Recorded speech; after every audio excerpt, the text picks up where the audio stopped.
సాయంకాలము చేతులెత్తుట నైవేద్యం వలె నా ప్రార్థన ధూపంలాగా నీ సన్నిధికి చేరునుగాక అంటాడు. ఎవరు? దావీదు భక్తుడు. యెహోవా, ప్రతి ఉదయం, ప్రతి మధ్యాహ్నం, ప్రతి సాయంత్రం నేను నీకు మొరపెట్టుచున్నాను, ప్రార్థన చేస్తున్నాను అంటాడు. అంటే దావీదు గారికి ఉన్న అలవాట్లో చక్కటి అలవాటు ఏంటంటే ప్రతి సాయంత్రం పూట ప్రార్థన చేసుకునేవాడు.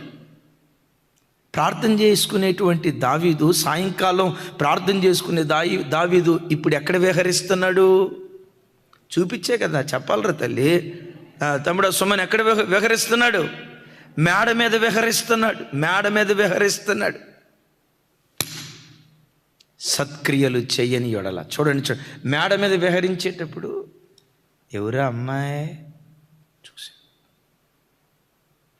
వాకిటే పాపం పొంచుందో లేదో, వ్యర్థమైన వాటిని చూడకుండా నా కన్నులు త్రిప్పివేయి అని ప్రార్థన చేసిన దావీదు, నా కన్నుల ఎదుట దేవుని కృపను నిలవబెట్టుకున్నాను అని మాట్లాడిన దావీదు ఒక నీచమైన కార్యానికి దిగజారి చరిత్ర పుటల్లో తలదించుకునేవాడిగా మిగిలిపోయాడు.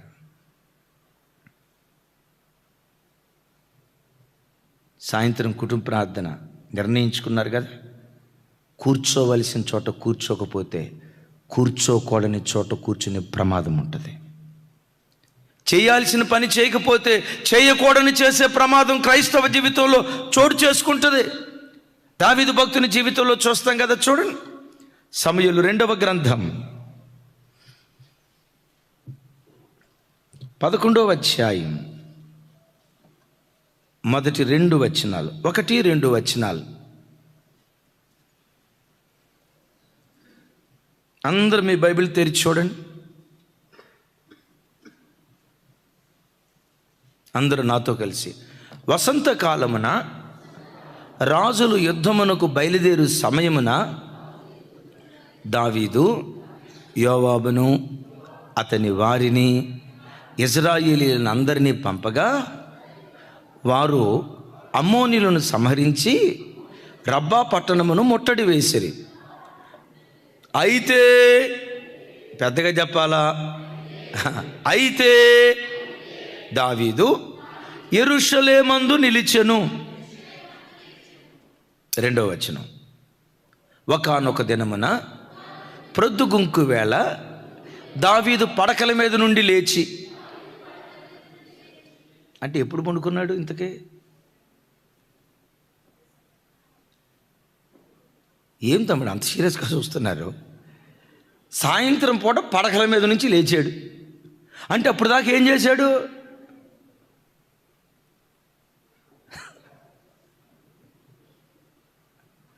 ప్రొద్దుగుంకే వేళ పడకల మీద నుంచి లేచాడట. అంటే ఆ సాయంత్రం ఏం చేశాడు? పండుకున్నాడు.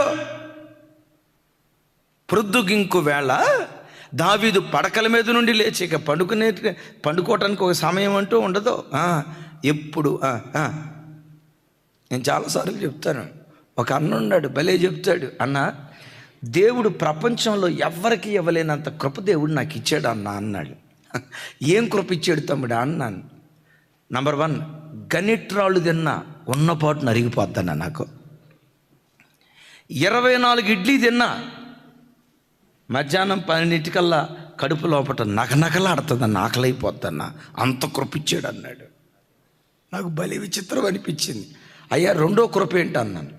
అన్న, దేవుడు నాకు ఇచ్చిన 2వ కృప ఏంటంటే ఎప్పుడు కావాలంటే అప్పుడు, ఎక్కడ కావాలంటే అక్కడ నేను నిద్రపోగలుగుతానన్న. రాత్రిపూట ఏం సపరేట్ ఏం కాదు, ఎప్పుడు కావాలంటే అప్పుడు నేను నిద్రపోతానన్న, అంత కృప ఉంది అని చెప్తే నాతో అన్నాడు, కావాలంటే మీ ఎదుట కూర్చొని కూడా నేను నిద్రపోతానన్నా అన్నాడు. నాకు అంత ఓపిక లేదులే నాయన.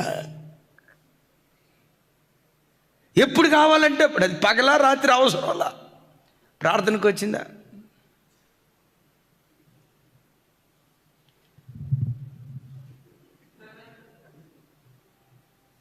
జోగులాంబ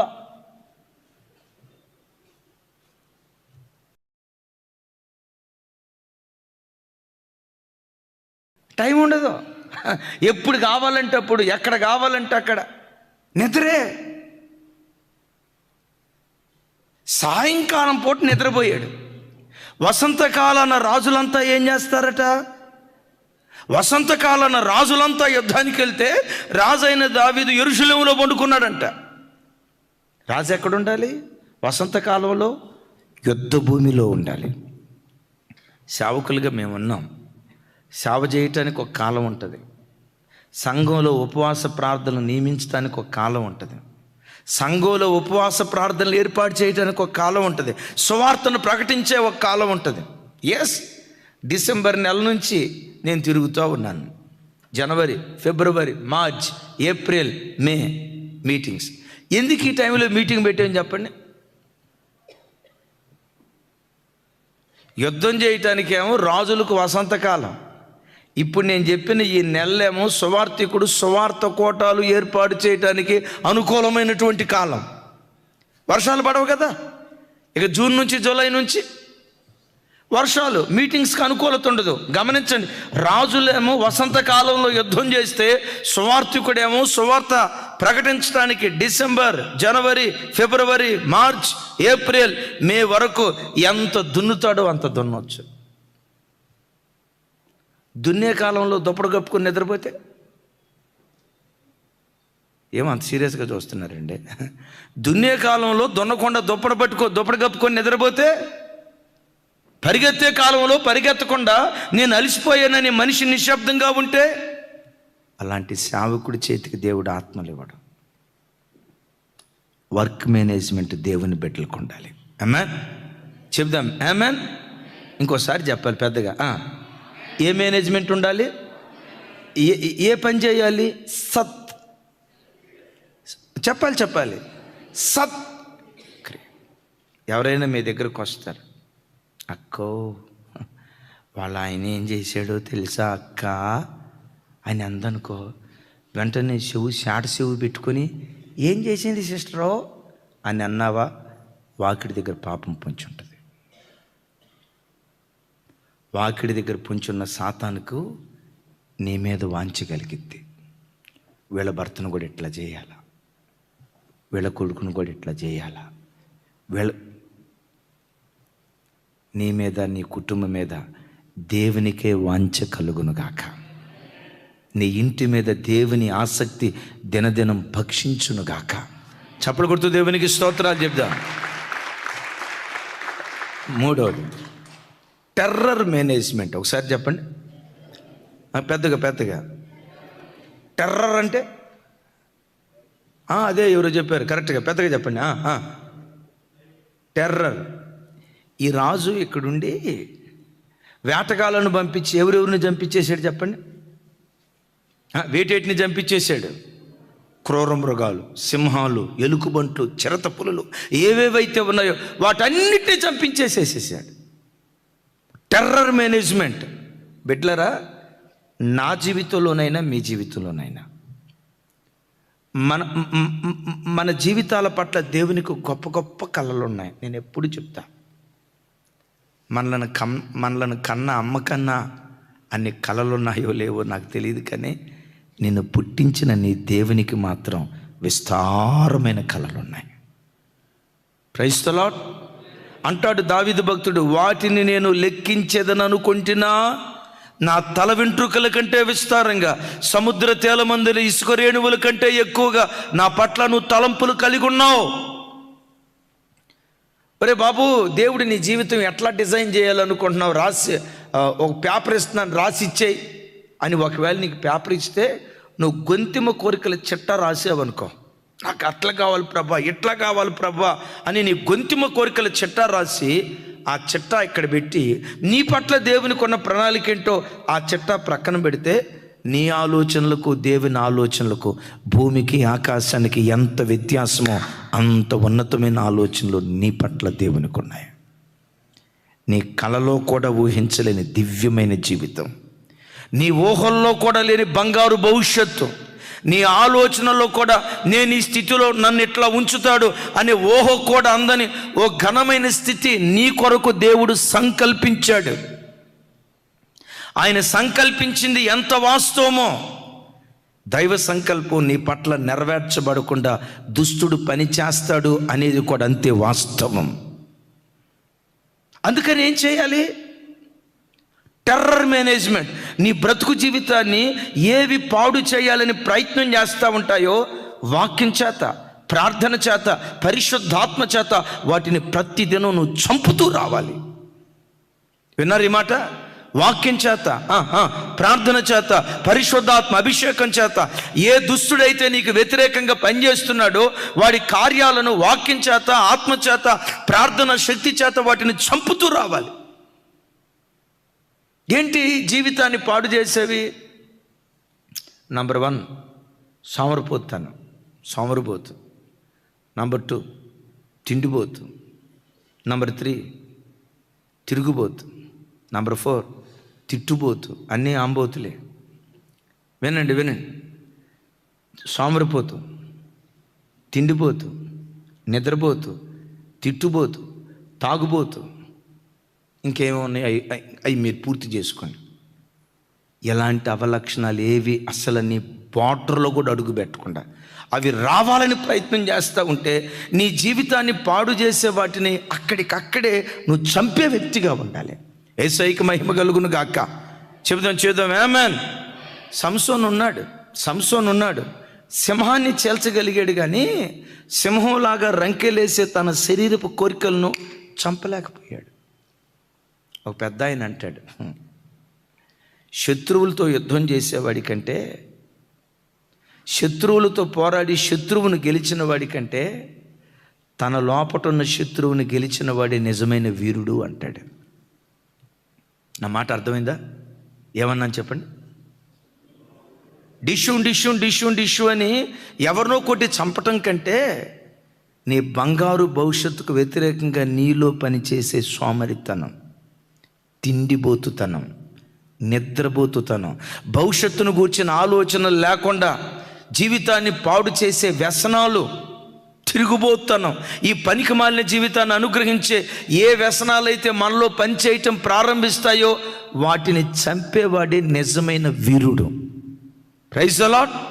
వాటిని చంపినటువంటి వాడే విజేతగా, విజేతగా భవిష్యత్తులో వాడు నిలవబడటానికి దేవుడు కృప చూపిస్తాడు. సంసోను సింహాన్ని చంపగలిగాడు, కానీ తన శరీర కోరికలను చంపుకోలేకపోవటాన్ని బట్టి శత్రువు చేతిలో చిక్కబడ్డాడు. ఎవరు చిక్కబడ్డారో తెలుసా? నాజీరు చేయబడినవాడు, దేవుని వరప్రసాదము వలన అనుగ్రహించబడినవాడు, దేవుని ప్రణాళిక చొప్పున పంపబడినవాడు. చూడండి, ఈ వ్యసనాల బారిన పడిపోయి చిక్కుబడిపోయాడు. ఈరోజు వాక్యం వింటున్న బిడ్డలారా, నీ ఆధ్యాత్మిక జీవితంలో నీకు వ్యతిరేకంగా పనిచేసే ఆ దుష్ట శక్తులేంటో, నీలో పనిచేసే వ్యతిరేకమైన స్వభావాలేంటో నీకు బాగా తెలుసు. Terror management. వాటిని చంపే వ్యక్తిగా ఉండాలి. టీవీ 9లోనో ఏదో టీవీ 5లోనో పనిచేసే ఒక తల్లి 7 అంతస్తుల భవంతి నుంచి దూకి ఆత్మహత్య చేసుకుంది. కింద సూసైడ్ నోట్ ఏం రాసిందో తెలుసా? నా మనసే నాకు శత్రువు, నా మనసే నాకు శత్రువు. చదువుని జయించా, ఉద్యోగ స్థలంలో కొలీగ్స్ని జయించా, వీళ్ళందరినీ జయించాను, కానీ నా మనస్సు నేను జయించలేకపోతున్నానయ్యా. నా మనస్సే నాకు శత్రువు. బయట శత్రువులతో పోరాడి గెలిచిన వాడి కంటే లోపట శత్రువుతో పోరాడి గెలిచిన వాడే ఆత్మ సంబంధమైన విజేతగా నిలవబడతాడు. Praise the Lord. చేద్దాం ప్రైజ్ ది లార్డ్. 3వ మేనేజ్మెంట్. ఏ మేనేజ్మెంట్ ఉండాలి? చెప్పాలి. ఆఖరిది ఫ్యూచర్ మేనేజ్మెంట్. చూడండి అన్నమాట, 4 విషయాలు.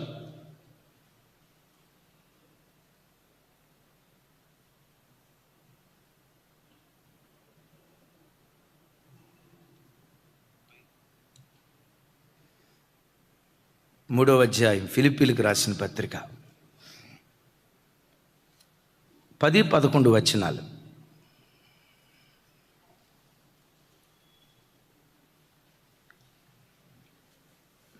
నాతో కలిసి చెప్పండి. ఏ విధము చేతనైనా మృతులలో నుండి నాకు పునరుద్ధానము కలగవలెనని ఆయన మరణ విషయములో సమాన అనుభవం కలిగిన వాడనై ఆయనను ఆయన పునరుద్ధాన బలమును ఎరుగు నిమిత్తం ఆయన శ్రమలలో పాలివాడునగుట ఎట్టిదో ఎరుగు నిమిత్తం సమస్తమును నష్టపరుచుకొని వాటిని పెంటతో సమానముగా ఎంచుకొనుచున్నాను. 12వ వచనం, ఇదివరకే గెలిచితనని అయినను, ఇదివరకే సంపూర్ణ సిద్ధి పొందితేనేనను నేను అనుకొనట్లేదు. కానీ ఇక్కడ పెద్దగా చెప్పండి, నేను దేని నిమిత్తం క్రీస్తు యేసు చేత పట్టబడితినో దాన్ని పట్టుకొనవలెనని పరిగెత్తుచున్నాను. చప్పలు కొడుతూ దేవునికి స్తోత్రాలు చెప్దాం. పౌలు గారికి ఉన్న ఫ్యూచర్ ప్లాన్ ఏంటంటే, ఏ విధం చేతనైనా మృతుల పునరుద్ధానం నాకు కలగాలి. ఆమేన్. శ్రేష్టమైన పునరుద్ధానంలో నేను పాలిభాగస్తుని కావాలి. తన ఫ్యూచర్ ప్లాన్, ఆ ఫ్యూచర్ మేనేజ్మెంట్ ఏంటయ్యా? అపోస్తుడైన పౌలు వారి ఫ్యూచర్ మేనేజ్మెంట్ ఏంటయ్యా? లేఖనాల్లో చూస్తే ఏ విధము చేతనైనా, ఏమన్నాడు? పెద్దగా చెప్పండి అన్నమాట. ఏ విధము చేతనైనా మృతులలో నుండి నాకు పునరుద్ధానం కలగాలి. ఇది నా ఫ్యూచర్ ప్లాన్. ఎందుకయ్యా మృతుల పునరుద్ధానాన్ని గురించి ఆలోచిస్తున్నావు? ఎంతకాలం భూమి మీద ఎంతలో కనపడి అంతలో మాయమైపోయే ఆవిరి వంటిది సార్ ఈ జీవితం. ఈ చిన్న జీవితాన్ని గురించి ఎందుకు నేను కలలుగంటాం? తిమోతితో అంటాడు, తిమోతి, చాలామంది డబ్బు సంపాదించడానికి పరిగెత్తుతున్నారు, వెండి బంగారాలు సంపాదించడానికి పరిగెత్తుతున్నారు, ఆస్తిపాస్తులు సంపాదించడానికి పరిగెత్తుతున్నారు. దైవజనుడా నీవైతే నీతిని, భక్తిని, విశ్వాసమును, సాత్వికమును, పరిశుద్ధతను, ప్రేమను సంపాదించుకోవటానికి నువ్వు ప్రయాసపడు. వాస్తవమైన జీవాన్ని సంపాదించుకోవటానికి ప్రయాసపడు. నాతో కలిసి మాట చెప్పండి, వాస్తవమైన జీవమును సంపాదించుకోవటానికి ప్రయాసపడు. అయిలారా, దేని కొరకు ప్రయాసపడాలి? దేని కొరకు ప్రయాసపడాలి? దేని కొరకు క్రైస్తవుడు పరిగెత్తాలి? లోకస్తులు డబ్బు కొరకు పరిగెత్తుతున్నారు. లోకస్తులు వెండి బంగారాలు, ఉద్యోగాలు, ఆస్తిపాస్తులు, వాటి కొరకు పరిగెత్తుతున్నారు. వాటిని మనం సంపాదించుకోకూడదని కాదు, వాటి కొరకు కాదు. మనం మొట్టమొదటి పరిగెత్తాల్సింది నీతిని సంపాదించుకోవటానికి పరిగెత్తాలి. వాస్తవమైన జీవాన్ని సంపాదించుకోవటానికి మనం పరిగెత్తేటువంటి వారిగా ఉండాలి. యేసయ్యకి మహిమ కలుగును గాక. ఎందుకు? ఇది వాస్తవమైన జీవం కాదు. వాస్తవమైన జీవం ఒకటి ఉంది, అది పరలోక రాజ్యం. మరోసారి చెప్తున్నాను, వాస్తవమైన జీవం ఒకటి ఉంది, అది వాస్తవమైన జీవం. అంటే ఇది ఎలాంటి జీవం? వాస్తవమైన జీవం కాదు, అవాస్తవమైన జీవం. ఎంతలో కనపడి అంతలో మాయమైపోయే ఆవిరి లాంటిది. ఏ రోజు, ఎప్పుడు, ఎక్కడ, ఎలా, ఏ రీతిగా రాలిపోతామో ప్రపంచంలో ఎవ్వడికి తెలియదు. ప్రతి క్రైస్తవుడు ప్రతి దినం దేని కొరకు ప్రార్థన చేయాలో తెలుసా? యెహోవా, నా అంతము ఎలా ఉండునో నాకు తెలిపయ్యా, నా ముగింపు దినాలు ఎలా ఉంటాయో నాకు దావీదు ఏడుస్తూ అంటాడు. ఎందుకన్నాడు తెలుసా? సంసోను ముగింపు దావీదుకు తెలిసింది. నా ముగింపు ఎలా ఉంటుందో. సౌలు ముగింపు దావీదుకు తెలుసు, నా ముగింపు ఎలా ఉంటుందో. తన దగ్గర ప్రధానమంత్రిగా పనిచేసిన అహీతోపేలు ముగింపు తెలుసు. అహీతోపేలు ఎలా చనిపోయాడు? ఉరి వేసుకొని చనిపోయాడు. ఇది దావీదుకు తెలిసి గుండెలో కడకడకడమని వణుకుతా, యెహోవా, నా అంతం ఎలా ఉంటుందో నాకు చెప్పయ్యా. తెలుగు రాష్ట్రాల్లో బహు గొప్ప రాజకీయవేత్త కోడెల శివప్రసాద్, పల్నాటి టైగర్ అంటారు. సమైక్య ఆంధ్ర ప్రాంతానికి హోమ్ మినిస్టర్గా పనిచేశాడు. ఆంధ్ర ప్రాంతం విడిపోయిన తర్వాత ఆంధ్ర ప్రాంతానికి మొట్టమొదటి అసెంబ్లీ స్పీకర్గా పనిచేశాడు. గొప్ప పేరు ప్రఖ్యాతులు గాంచిన వాడు. ఓ చిన్న గదిలో ఉరేసుకొని చచ్చిపోయాడు.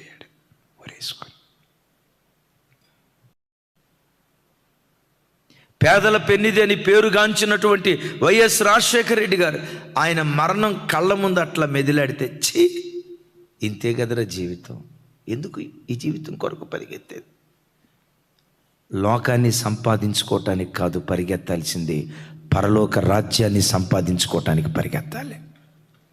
చెప్దాం గట్టిగా ఆమేన్. మనం చెప్పే కదా, మైకేల్ జాక్సన్ 15 మంది డాక్టర్లు ఎప్పుడు తన చుట్టూతో ఉండేవాళ్ళట. తమ్ముడు ఆయన ఫోటో ఒకసారి చూపించండి. 15 మంది డాక్టర్లు ఎప్పుడు ఆయన చుట్టూతో ఉండేవాళ్ళంట. ముక్కుకు ఒక డాక్టరు, చెవుకు ఒక డాక్టరు, చేతికి ఒక డాక్టరు, కంటికి ఒక డాక్టరు, కాలుకు ఒక డాక్టరు, గుండెకు ఒక డాక్టరు, ఇంకేమేమి ఉన్నాయి చెప్పండి. ప్రతి అవయవానికి ఒక్కొక్క డాక్టర్ని పెట్టుకొని నేను 150 సంవత్సరాలు బ్రతకాలనుకునేవాడంట. ఎన్ని సంవత్సరాలు చెప్పండి? కొంచెం పెద్దగా. ఎన్ని సంవత్సరాలండి? 150 సంవత్సరాలు బ్రతకాలని ఆశపడేవాడట. ప్రతి అవయవానికి ఇన్సూరెన్స్ చేసుకున్నాడు. 150 సంవత్సరాలు బ్రతకాలని ప్రాకులాడి ప్రాకులాడి ప్రాకులాడి ప్రాకులాడి విచిత్రం 50వ సంవత్సరంలోనే చచ్చిపోయాడండి. జస్ట్ 2-3 రోజుల క్రితం 8 సంవత్సరాల బాబు, వాళ్ళ ఇంటి పక్క ఉన్న సహోదరు వాళ్ళ అక్కో ఎవరో, చిన్నపిల్లలు ఆడుకుంటారు కదా, భయపెట్టాలని ఒకేసారి పెద్దగా అరిచిందట. ఆడి దగ్గరికి వచ్చి భయపెడదాం వా అని అరిచిందంట. అనేలోపు ఆ కాకిని 8 సంవత్సరాల పిల్లడు అక్కడికక్కడే గుండెకి చచ్చిపోయాడంట. రాజేష్ నీకు పంపించేగా. 8 సంవత్సరాల పిల్లడు, 8 ఇయర్స్. ఏంటి నీ నా ఫ్యూచర్ ప్లాన్? దేని కొరకు పట్టబడ్డావో అది ఎప్పుడు నీ కళ్ళ ముందు ఉండాలి. దేని కొరకు పట్టబడ్డామో తెలుసా? తేజోవాసులైన పరలోక స్వాస్థ్యం కొరకు మనం పట్టబడ్డాం. దేవునితో యుగాయుగాలు బ్రతకటానికి పట్టబడ్డాం. పరలోక రాజ్యాన్ని స్వతంత్రించుకోవటానికి పట్టబడ్డాం. ఇక్కడ కళ్ళు మూస్తే పరలోకంలో కళ్ళు తెరవటానికి మనం పట్టబడ్డాం. ఆమేన్. ఎప్పుడు రేపు పరలోక రాజ్యంలో, మరలా చెప్తున్నాను, పరలోక రాజ్యంలో దేవుడు అందరికీ ఒకే స్థానాన్ని ఇవ్వడం. సూర్యుని మహిమ వేరు, చంద్రుని మహిమ వేరు, నక్షత్రాల మహిమ వేరు, మనుషుల మహిమ వేరు, మనిషికి మహిమ వేరు అని అంటాడు. అంటే ఈ భూలోకంలో ఎక్కువగా ఎవరు తమను ఎక్కువగా ప్రభుకు సమర్పించుకొని ప్రభు కొరకు ఎక్కువగా ఎవరైతే ప్రయాసపడతారో వారు పడిన ప్రయాసానికి తగిన మహిమనే పరలోకంలో కూడా దేవుడు ఉంచుతాడు. ఇప్పుడు 2 విశ్వాసులు ఉన్నారు. మొదట ఆయన బాగా ప్రార్థనకు వస్తాడు, వారానికి ఒక రోజు ఉపవాసం ఉంటాడు,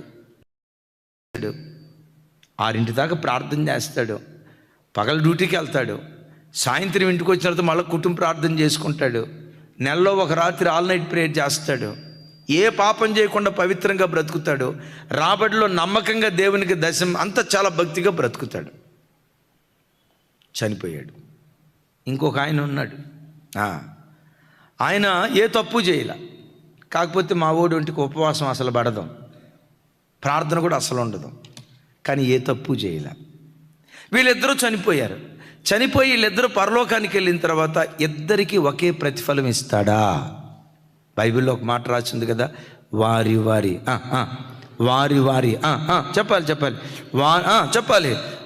వారి పనికి తగిన జీతాన్ని దేవుడు అనుగ్రహిస్తాడట. అయ్యా విన్నారా? వారి పనికి తగిన జీతాన్ని దేవుడు అనుగ్రహిస్తాడట. యేసయ్యకి మహిమ కలుగును గాక. మన ఆశ ఎట్లుండాలంటే, ఒకరోజు ఒక తల్లి యేసు ప్రభు దగ్గరికి వచ్చి అంటది, అమ్మ నీకేం కావాలరా తల్లి?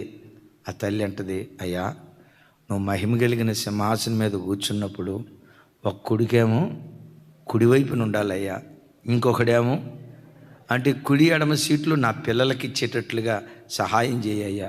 మరి తతిమా వాళ్ళు ఏమైపోయినా పర్వాలేదా? తతిమా వాళ్ళ సంగతి తర్వాత, మనకేం కావాలో అది కోరుకోవటం మన బాధ్యత, మన ఆశ. నా కొడుకు ఒకడు కుడి పక్కన ఉండాలి, ఒకడు ఎడం పక్కన ఉండాలి, అంత గొప్ప ఆధిక్యత మాకు దయచే. ఇది స్వార్థం కాదు, ఆత్మ సంబంధమైన అపేక్ష. మా పిల్లలు ఎక్కడున్నా పర్వాలేదు, కాదు. మా పిల్లల్లో ఒకడు కుడి పక్కన ఉండాలి, ఇంకొకడు ఎడం పక్కన ఉండాలి. ఇది స్వార్థం కాదు, ఆత్మ సంబంధమైన కొన్ని విషయాల్లో జాగ్రత్త లేకపోతే నేను చాలాసార్లు చెప్పాను, పూణే వాళ్ళు బహుమర్యాదస్తులంట, మర్యాదస్తులు కాదు అతి మర్యాదస్తులంట. ప్లాట్ఫామ్ దగ్గరకు వచ్చి ట్రైన్ ఆగిందనుకోండి, ఎక్కుదామని ఒకేసారి 20 మంది వెళ్తారు. ఆ డోర్ దగ్గర నిలబడేసరికి ముందు ఆయన అంటాడంట, వెనక్కి వచ్చి మీరు ఎక్కండి అయ్యా అంటాడట. రెండో వాడు వెనక్కి వచ్చి మూడో ఆయన నువ్వు ఎక్కండి అయ్యా అంటాడట.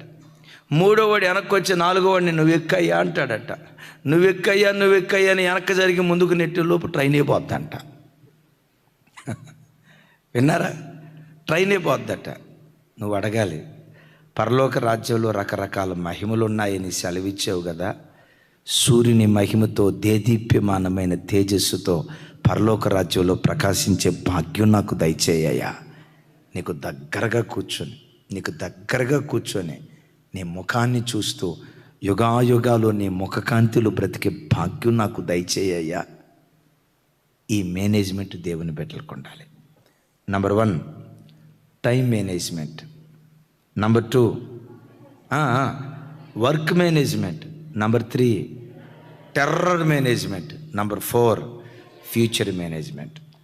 మంచి దినాలు చూడాలంటే సమయాన్ని సద్వినియోగం చేసుకోవాలి. చెడ్డ దినాలు బ్రతుకులో ఎదురు కావాలంటే సమయాన్ని దుర్వినియోగం చేసుకోవాలి. సమయాన్ని చక్కగా సద్వినియోగం చేసుకునే వ్యక్తులుగా దేవుడు మనల్ని ఆశీర్వదించును గాక.